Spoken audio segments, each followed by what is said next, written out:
అదే RTV app వార్తల్ని క్షణాల్లో చదివే అవకాశం ఉంటుంది. ఒక న్యూస్ పేపర్, ఒక టెలివిజన్ ఛానల్ మీ చేతుల్లో ఎప్పుడూ ఉంటాయి. జనసేన 12వ ఆవిర్భావ సభకు సంబంధించిన ఏర్పాట్లు అన్నీ పూర్తయ్యాయి.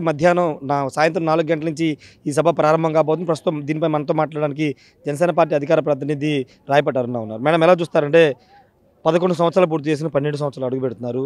11 ఏళ్ల ప్రయాణాన్ని ఏ విధంగా చూస్తారు? 11 ఏళ్ళు ప్రతిపక్షంగా అంటే ఉండి దాదాపు 10 సంవత్సరాల పైగా పోరాటం చేసి అధికారంలోకి వచ్చిన తర్వాత మొదటిసారి జరగబోతున్న ఆవిర్భావ సభ ఏ విధంగా చూస్తారు? 11 ఏళ్ళు ఎన్నో అవమానాలు, ఎన్నో అవహేళనలు, ఎన్నో అపజయాలు, వీటన్నింటి తర్వాత పోరాడి కష్టపడి ప్రజల కోసం నమ్మకాన్ని నిలబెట్టుకోవడం కోసం ఇప్పటివరకు కూడా నిలబడ్డాం. ఈరోజు ప్రజలు మమ్మల్ని నమ్మి మాతో పాటు కూటమికి కూడా ఇచ్చినటువంటి అవకాశంగా ఇది భావిస్తూ ఈ విజయోత్సవ వేడుకని జయకేతనం అని నామకరణం చేసుకొని చాలా సంతోష సంభ్రమాచరణలు జరుపుకుంటున్నాం మేము ఈ వేడుకని. ఈ వేడుక సాక్షిగా ఈరోజు పవన్ కళ్యాణ్ గారు ఈ 11 ఏళ్ల ప్రస్థానం ఎందుకు ఆయన రాజకీయ పార్టీ పెట్టారు, 11 ఏళ్ల పాటు ఇన్ని అవమానాలు ఎదురవుతున్నా సరే వెనకడుగు వేయకుండా ఎందుకు నిలబడ్డారు, రాష్ట్ర రాజకీయాల్లో ఎలాంటి మార్పును ఆయన కోరుకుంటున్నారు, దేశ రాజకీయాల్లో ఎలాంటి ప్రాతినిధ్యం వహించబోతున్నాము అనేటువంటి అన్ని అంశాల మీద కూడా ఈ వేదిక సాక్షిగా ఈరోజు పవన్ కళ్యాణ్ గారు ప్రసంగించబోతున్నారండి. అంటే మీరు పార్టీ పరంగా 12వ ఆవిర్భావ సభ ఏర్పాట్లు చేసుకున్నారు, కానీ మీ నాయకుడి మీద కానీ మీ పార్టీ మీద కానీ ఇంకా వైసీపీ వాళ్ళు విమర్శలు చేస్తూనే ఉన్నారు. రాజకీయాల్లో సద్విమర్శలు అనేవి సర్వదా యాక్సెప్ట్ చేసేటువంటి విషయాలేనండి. అది ఏ పార్టీలో ఉన్నా, ఎవరు అధికారంలో ఉన్నా, ఎవరు ప్రతిపక్షంలో ఉన్నా. కానీ వైసీపీ అనేటువంటి పార్టీ అధికారంలో ఉన్న రాజకీయాలకు సంబంధం లేని వ్యక్తిగత దోషణలు, హేళనకరమైనటువంటి భాష, ఇట్లాంటి మాటలు మాట్లాడుతూ ఉండింది. ఇప్పుడు ప్రతిపక్షం కూడా ఇవ్వకుండా ప్రజలు విపక్షంలో కూర్చోబెట్టిన పద్ధతి మార్చుకోకుండా అదే విధంగా మాట్లాడుతూ ఉంది. అంటే అల్టిమేట్గా రాజకీయాలకు పనికిరాని పార్టీ ఏదైనా ఉందంటే అది వైసీపీ పార్టీ. అది అధికారంలో ఉన్నాయి, ప్రతిపక్షంలో ఉన్నాయి, ఏ విధంగా కూడా రాజకీయాలకు పనికిరాదు ఆ పార్టీ. కాబట్టి రాజకీయ ముఖ చిత్రం నుంచి ఆ పార్టీని పూర్తిగా తుడిచిపెట్టాల్సిందే, విపక్షంలో కూడా కాకుండా అని చెప్పేసి ప్రజలు అర్థం చేసుకోవాల్సిన అంశం అండి ఇది క్లియర్గా. అంటే జనసేన పార్టీ నాయకులు కానీ కేడర్ కానీ మొన్నటి వరకు అంటే ఇప్పటంలో జరిగిన లేకపోతే మచిలీపట్నంలో జరిగిన సభల్లో Pawan Kalyan CMO deputy CM కావాలని పార్టీ అధికారం రావాలని కోరుకున్నారు. ఇప్పుడు అధికారంలోకి వచ్చిన తర్వాత మీ అభిప్రాయాలు కానీ లేకపోతే కేడర్ అభిప్రాయాలు ఏ విధంగా?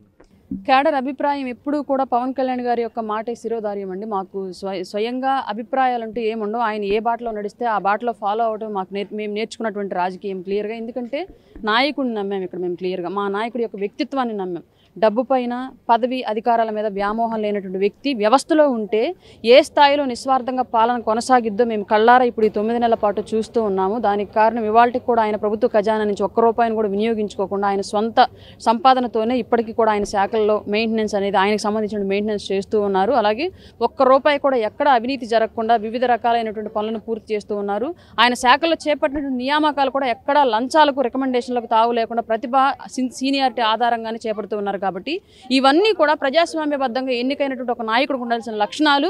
ఎవరైనా ప్రజాస్వామ్యబద్ధంగా నాయకుడు ఎలా ఉండాలి అంటే పవన్ కళ్యాణ్ గారిని దేశవ్యాప్తంగా ఉదాహరణకు చూపించాల్సిన వ్యక్తిత్వంగా ఆయన నిలబడ్డాడని చెప్పుకోవడంలో ఎలాంటి సందేహం లేదండి.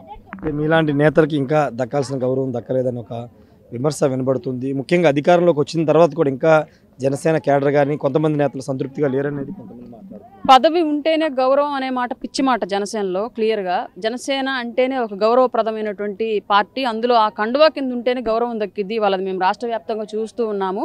బట్ పదవి ఉంటే కొన్ని అధికార బాధ్యతలు వస్తాయి. అధికార బాధ్యతలు ఉంటే కొన్ని పనులను సవ్యంగా నెరవేర్చగలము. అవి ఎవరు సమర్థవంతులు, ఎవరు దానికి సరైన వాళ్ళు అనేది అధిష్టాన నిర్ణయం తీసుకొని ఆ పదవులు కేటాయింపు చేపట్టింది. కొందరికి ముందు రావచ్చు, కొందరికి జాప్యం జరగవచ్చు, కొంతమందికి ఈసారి కాకుండా మరొకసారి రావచ్చు. కానీ మా గౌరవ మర్యాదల్లో ఎలాంటి లోటుపాట్లు అయితే జనసేనలో ఉండవండి. ఈరోజు పవన్ కళ్యాణ్ గారి నుండి ఏమి ఆశించవచ్చు అంటే పిఠాపురంలో ఇప్పటంలో ఆయన చెప్పారు వైసీపీ వ్యతిరేక ఓటు చేల్చనని ఆయన చెప్పిన మాట అక్కడి నుంచి మొదలైనటువంటి ప్రయాణం. కానీ ఈరోజు ఏమి ప్రకటన చేయబోతున్నారు ఈ సభా వేదిక? మీరు ఒక విషయం గమనించారో లేదో, గత 5 ఏళ్ల పాటు ముఖ్యమంత్రిగా ఉన్నటువంటి జగన్మోహన్ రెడ్డి ఏ సభ పెట్టినా సరే ఎవ్వరికి ఎలాంటి సందేహం రాలి. ఏం మాట్లాడతాడు జగన్మోహన్ రెడ్డి, వాళ్ళ ఏం సందేశం ఇస్తాడు వాళ్ళ రాష్ట్రానికి, ఎలాంటి సందేహాలను క్లియర్ చేస్తాడు వాళ్ళ ప్రజలకు అనేటువంటి ఎవ్వరికి రాలేదండి. మీ మీడియా మిత్రులకు కానీ రాష్ట్ర ప్రజలకు కానీ ఏ వేదిక ఎక్కినా సరే పర్సనల్ జీవితాల గురించే మాట్లాడతాడు, పచ్చిబూతులే మాట్లాడతాడు అని ఒక క్లారిటీ ఉండేది. కాబట్టి అట్లాంటి వ్యక్తి గురించి.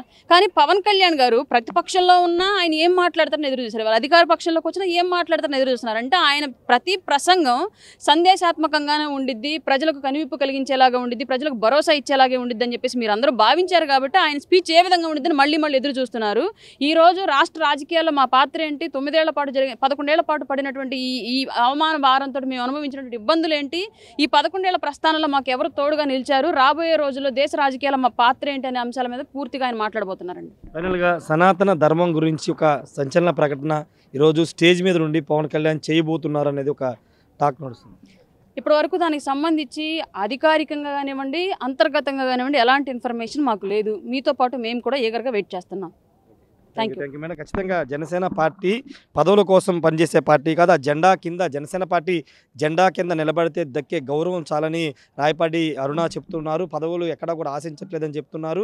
ఖచ్చితంగా 11 సంవత్సరాలు ప్రతిపక్షంలో ఉండి పోరాటాలు చేశాం. ఇప్పుడు అధికార పార్టీలో వచ్చిన ప్రజా సమస్యల కోసం పోరాడే వ్యక్తి పవన్ కళ్యాణ్ అని రాయపాటి అరుణ చెప్తున్నారు. ఖచ్చితంగా పవన్ కళ్యాణ్ ఏం మాట్లాడతారనే కుతూహలం అందరిలో ఉంది. ఆయన ప్రతిపక్షంలో ఉన్న అధికారంలో ఉన్న ప్రజా సమస్యల గురించి మాట్లాడతారని ఒక అభిప్రాయం ప్రజల్లో ఉంది. కాబట్టి ఈరోజు పవన్ కళ్యాణ్ ఏం మాట్లాడబోతున్న ఒక చర్చ అయితే నడుస్తుందని రాయపాటి అరుణ చెప్తున్నారు. Camera person Srinivas, Rai TV, Pithapuram నుండి. మరిన్ని వీడియోస్ కోసం ఛానల్ ని సబ్స్క్రైబ్ చేయండి. లేటెస్ట్ అప్డేట్స్ కోసం వాట్సాప్ ఛానల్ ని ఫాలో అవ్వండి. అండ్ లింక్ డిస్క్రిప్షన్ లో ఉంది.